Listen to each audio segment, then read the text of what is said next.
congratulations to you. First time in the MCU. Yeah. What has the experience been like for you other than secretive?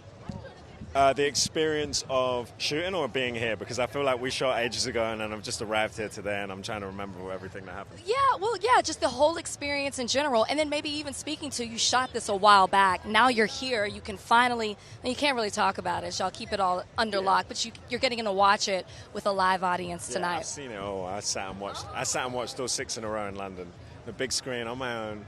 And it was fun. Do you typically do that with your work? No, but I wanted to with this because it was a while ago, and obviously, you know, Marvel and Story, they're doing their own thing. Yeah. So, like, there were, you know, the way they cut the show is really specific, and what they do with characters and how they add CGI, and, like, the story elements can sometimes move around. Yeah. So I needed to see it in order to be able to talk about it, because I was like, I don't know what they've done with everything we shot, you know, so like what we shot as episode 5 could become episode 2 and all of that stuff. So like I felt like I needed to see it, otherwise I'd have just been here saying, I don't know.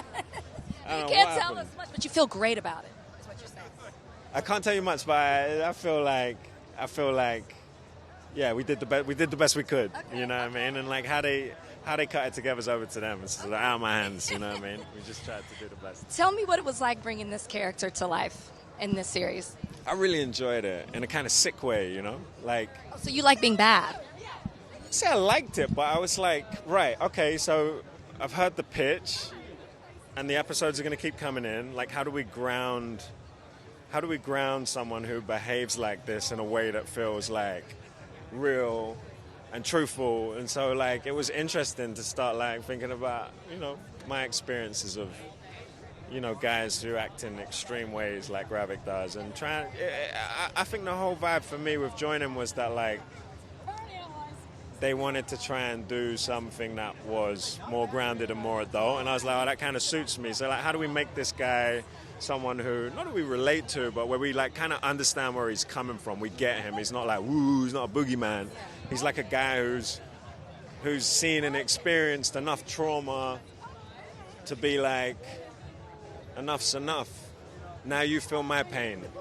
You know what I mean? It was like, that to me was very appealing, and like as a part of us, we like, you know, we don't get to behave in ways like that. You know, there's a cost to that kind of vibe. So that was kind of fun. I was like, it sounds like maybe we'll understand him a bit in the way that you described it. Maybe understand some of it. Keep in, you know, what they cut out. But like he's a guy who feels no love for anyone, you know? Like we meet him at a point where his trust in Skrulls, humans, dogs, cats, men, women, children is done. And that's a real badass motherfucker, you know what I mean? I was like, whoa, I don't know this. So I wanted to like kind of have a go at exploring that, you know? Last thing I want to ask you really quickly before I let you go.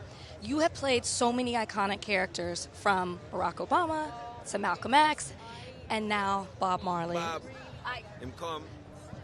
Any pressure that comes with that, and what can you tell us about this movie that's coming?